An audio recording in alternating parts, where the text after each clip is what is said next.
In this session, I'm going to talk about prime numbers and composite numbers. First of all, we can see that what is a prime number. So prime number is a number can be divided by number itself and 1. Prime number is a number can be divided by number itself and 1. So what does it mean? Say for example, the first prime number is number 2. So what are the factors of number 2? Is 2 times 1, right? And always remember, prime number is a whole number, but we consider over 1, so greater than 1. So say the next number is 3. So 3 can be represented as 3 times 1. No any other factors. I'll say 4. 4 is 2 times 2. So 4 is not a prime number. Why? Because 4 can be divided by, so we can represent as 2 times 2 as 4. Right? We have other factors. So therefore, 4 is not a prime number. Now say the next number is 5. Why? Only we have one factor. The 5 can be divided by 5 and 1, which is 5 times 1. Can I take 6 as a prime number? No. Why? Because we have 6 has other factors like 2 times 3 is 6, right? And then therefore 6 is not a prime number. Now 7. Yes, 7 is 7 times 1. Can I say 9 as a prime number? No. And 10? No. Why? Because 9 and 10, 9 can be represented as 3 times 3. So 9 is not a prime number. And then 10 also 2 times 5.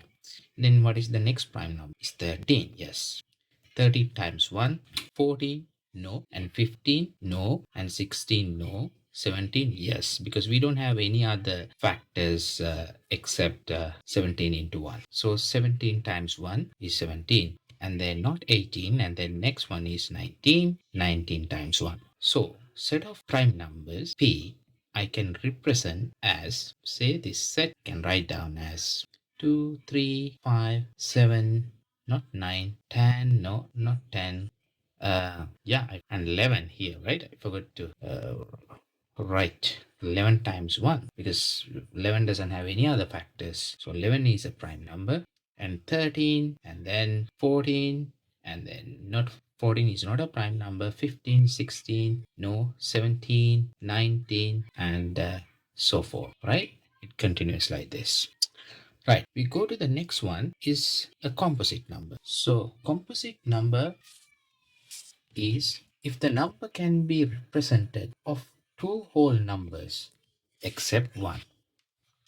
So if the number can be represented of 2 whole numbers except 1. Now look at that. The first composite number is 4. Why? So 4 can be represented as 2 times 2. Why can't I take 2 as a composite number? Because if I want to write 2 as a 2 factors, we have to write 2 into 1. But what is the definition? If the number can be represented of 2 whole numbers except 1, so this is not a composite number. So 2 is not a composite number, right? So see the next one is 6. Yeah, 2 times 3. Can I write 7? No, because 7 is a prime number, not a composite number. And then next one, 8. 2 times 4. 9. Yes. 3 times 3 without one factor, and then we can represent like this. And 10. 2 times 5, not 11. And then 12. 2 times 6 or 4 times 3, right? And so forth. I hope you understood that what's the difference between prime number and the composite number. Now see this example. 10. 10 is a prime number or composite number. 10 we can represent as 2 times 5. So this is a composite number. 10 is a composite number, right? And then say 11. So 11, we can represent 11 is 11 times 1 only, right? No any other factors we have, right? And so 11 is a prime number. This is a prime. Say 9, say 29. 29 is, do we have any other factors for 29? We don't have factors for 29. So 29, we can write only 1 into 29. So this is a prime number. Say 37. So we have to write as 1 into 37, right? And so therefore, this is a prime number. So look at this 56. Yeah, 56 we can write as 2 times 28, right? And then 4 times 14, right? So this is a composite number. Composite, right? I hope that you understood this lesson very well. We can continue from the next one. Thank you.